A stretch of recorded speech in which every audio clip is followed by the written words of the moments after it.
na naman ang ating pinakabagong haircut tutorial, tinatawag nating half mullet. Ayan, so kung bakit ko tinawag na half mullet, dahil yun po ang suggestion niya, order niya ay para bang half mullet, naka-fade ang upper tainga at medyo may pagka-mullet ang likod. So, unang proseso mga katropa, gumamit po ako ng clipper over comb para i-trim side by side para makuha natin yung kanyang order kung gaano kakapal, kanipis ang kanyang gupit. So, clipper over comb po ang ating unang ginawa. So, next, gumamit po ako ng guard number 1 close. Ayan, ipipid natin yung mula sa patilya hanggang likod ng kanyang tainga. Unang guard na ginamit ay guard number 1 close. Ayan, so fade down strategy po ang ating ipapakita rito at saka one side lang po ang ating haircut tutorial. Bandang kanan lang po ang ating ipapakita. Ganun pa man kung anong ginawa rito sa kanan, ganun din sa kaliwa dahil same po dapat. Ayan, so next, guard number 0.5 close. Ayan. Sumunod sa guard number 1, 0.5 guard. Ayan. Tapos, tanggalin natin yung guard na yon para sa kanyang fade. Adjust natin yung lever ng sagad, sa gitna at pantay. Ilaro-laro po natin yon para maganda po ang kalalabasan ng kanyang fade. Pinong-pino at maganda ang kalalabasan. So, tuloy-tuloy lang po sa panood mga katropa.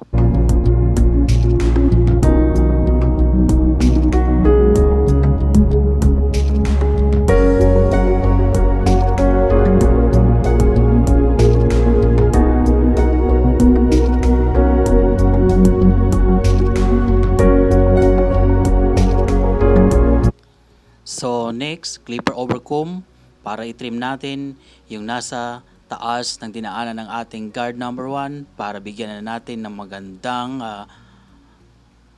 forma ang kanyang gupit gamit ang ating clipper over comb close. Ayan, estimated natin, ibabagay natin sa kanyang hugis ng kanyang ulo ang ating pag-trim para maganda ang kalalabasan ng kanyang gupit.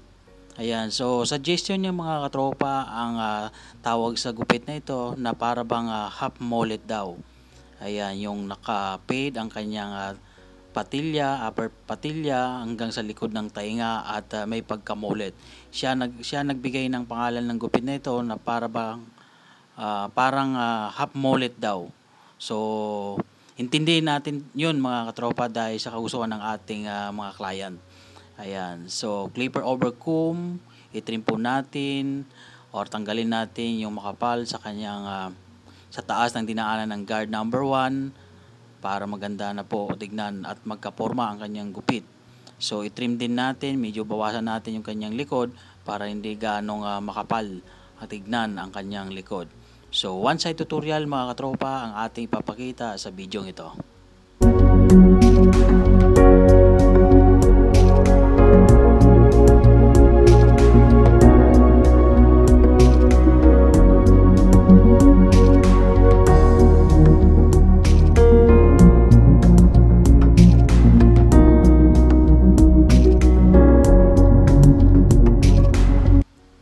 So next, gumamit po ako ng Kimi Detailer para gawan niya siya ng outline, shape line sa noo hanggang patilya para mas lalo pang umangas ang kanyang gupit.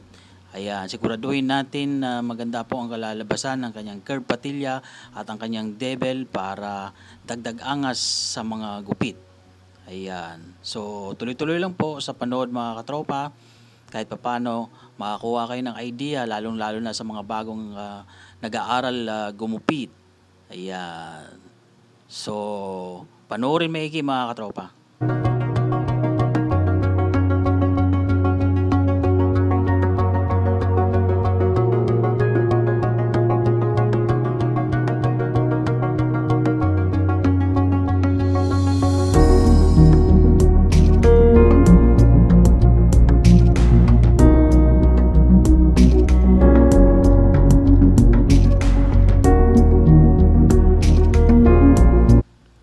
So, gawan din natin ng outline sa likod ng kanyang tainga, pababa sa kanyang likod, sa liig. Ayan, medyo may pagkabilog. Ayan, para maging pantay dahil parang mayroon siyang peklat dito sa likod hanggang kabila. Mayroon mo siyang peklat kaya binagay po natin yung outline sa kanyang likod para umangas ito. Ayan. So, tandaan mga katropa, laging pagpag para mawala yung mga buhok na napagputulan para iwas kate. At i-blower natin yan para talagang matapon or maalis, matanggal yung buhok. Ayan. Gumamit ng bulak or cotton at saka yung mga pang-shave natin na kung ano man liquid ang ating gamit. Ayan. So, laging tandaan mga katropa, gumamit ng bagong blade para matalas at perfect line. Sundan lang po natin yung ginawa nating pattern para hindi na madamage ang kanyang gupit. Dahil abang na ang ating ginawang pattern, ayitin na lamang po ito. Ayitin po natin ng pulido mga katropa para makinis na makinis tignan ang kanyang outline. Ayan. So, magaan ang ating kamay para iwas kanda sugat. Ayan. So, tuloy-tuloy lang po sa panood mga katropa sa ating video ngayon.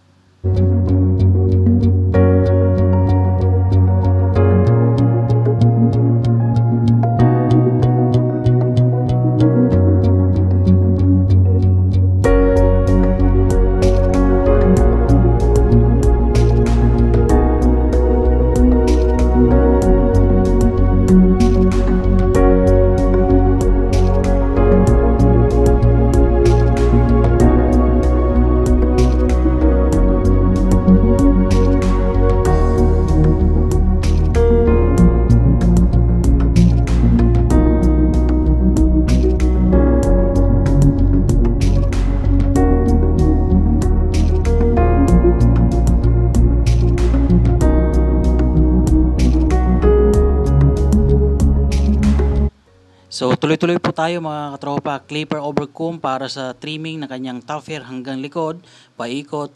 Tignan nyo po maigi, panoorin maigi ang aking technique sa clipper over comb kung paano bawasan ang kanyang top hair gamit ang clipper over comb. Ayan, kailangan magaan lang po ang ating kamay para maganda po at hindi ma-damage ang kanyang buhok. Ayan, so panoorin lamang po ang ating clipper over comb para sa pagbawas or pag-trim ng kanyang top hair at side by side.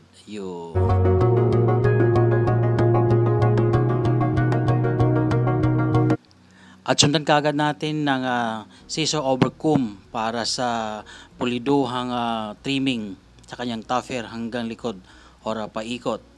Scissor over comb. Ayan. Tapos thinning over comb. Yun.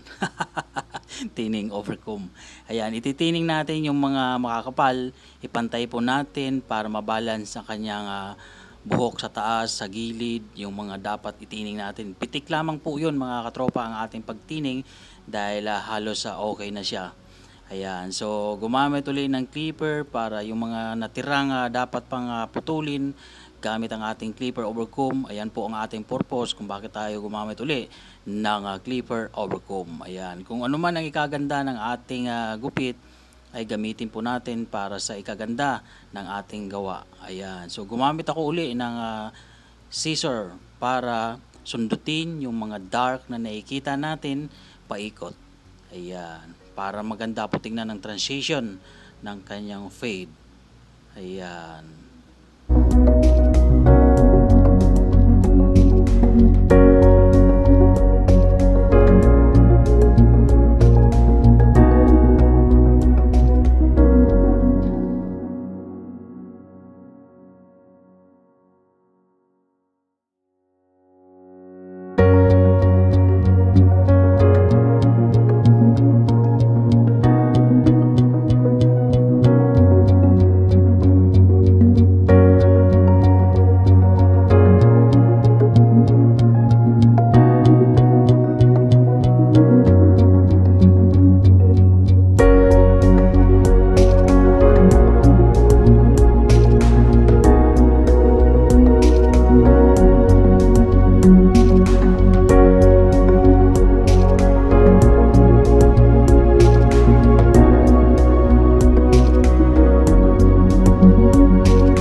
pagkatapos ng kanyang gupit, gumamit tayo ng salamin para ipakita yung kanyang likod ng kanyang gupit kung okay na ba. So sabi, okay na daw.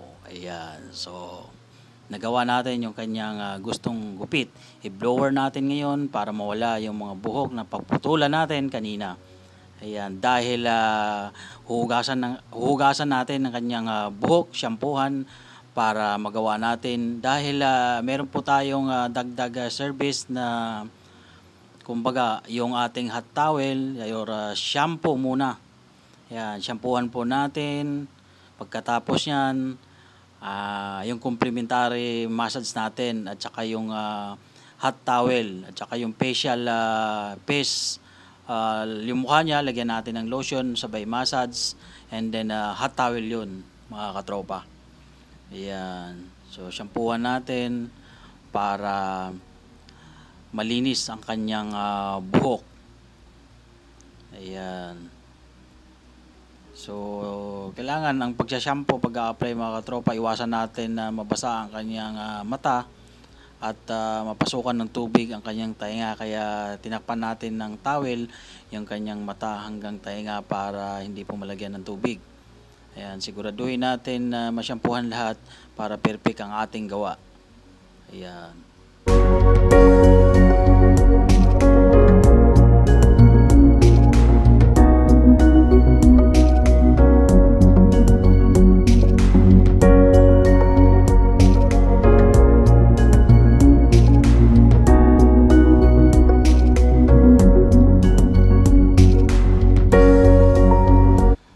So, ito na pagkatapos natin mag-shampoo. So, ipahiga natin yung bangko para bigyan na natin ng additional service. Yung lagyan natin ng lotion, yung kanyang mukha, tapos konting massage para guminhawa or gumaan ang kanyang pakiramdam. Ayan, yan yung tinatawag nating face lotion. Ayan. So, dito mga katropa ay kinat ko po yung mga ibang parte para mapadali o mapabilis ang video na ito para hindi gaano humaba. So, naka-fast forward and then meron tayong nakating para kahit paano ay umikli at nakita natin yung mga konting kumbaga yung ating ginagawa dito sa ating additional services. Ayan. So, kailangan lumapat po yung ating face lotion para ma-absorb ng kanyang mukha at ma-feeling fresh ang kanyang mukha. Ayan. So, imamassage natin konti habang andun yun yung ating face lotion. Ayan. So, kumuha po tayo ng hot towel para lagyan po at takman ang kanyang mukha. Pero yung kanyang bibig at ang kanyang ilong ay kailangan hindi po matakpan ng ating hot towel. Ayan. So, medyo mainit po yan mga katropa para ma-absorb ng kanyang mukha yung init. At sabay, complimentary massage natin. Ayan. So, dito sa pag-massage ko mga katropa ay may pinutol ko dyan. Maraming naputol dahil medyo minuto rin yan ang ating ginawa mga katropa. Mga 5 minutes or 3 to 5 minutes ang ating massage habang inaantay natin lumamig ang ating hot towel. Ayan. So, imamassage po natin ayon sa ating kakayanan para mabigyan siya ng magandang serbisyo at solve ang kanyang pakiramdam. So, tuloy-tuloy lamang po mga katropa dahil medyo mahaba pa ito mga katropa dahil yung ating scalp treatment dahil yun po yung additional na service na binabayaran pa. Ayan.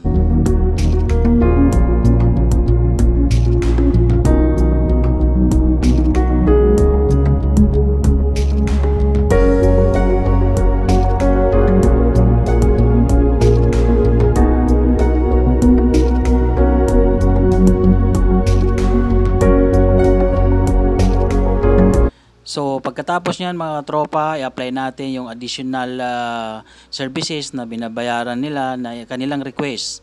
Yung request niyang scalp treatment gamit ang Serioxil, L'Oreal brand. Yan po ang ating gamit ngayon sa pag-scalp treatment. Ayan. So, kailangan basa yung kanyang buhok konti. Tapos sabay apply natin yung Serioxil. And then kung para bumula lalo, spray natin ng tubig para habang minamassage natin yon, sprayan natin ng tubig para bumula. Pagkatapos noon, may lapat, ay lagyan po natin ng plastic para ma-absorb ng kanyang anit, yung Ceroxil. Ayan. Tapos noon, ilang minuto, 25 minutes to 30 minutes, banlawan natin gamit ang tubig lamang. Ayan, dahil nasyampuanan natin yan kanina. So, i-blow dry natin uli para lagyan natin ng hair products para bigyan natin ng magandang kanyang top hair. So, sana marami kayong natutunan sa haircut tutorial natin ito na tinatawag nating half mullet. Ayan. So, bagong lahat mga katropa, isang pitik para sa subscribe at isang pitik para sa notification bell para updated kayo sa mga bagong upload. So muli, ako po ay nag-iiwan sa inyo ng maraming salamat po mga katropa.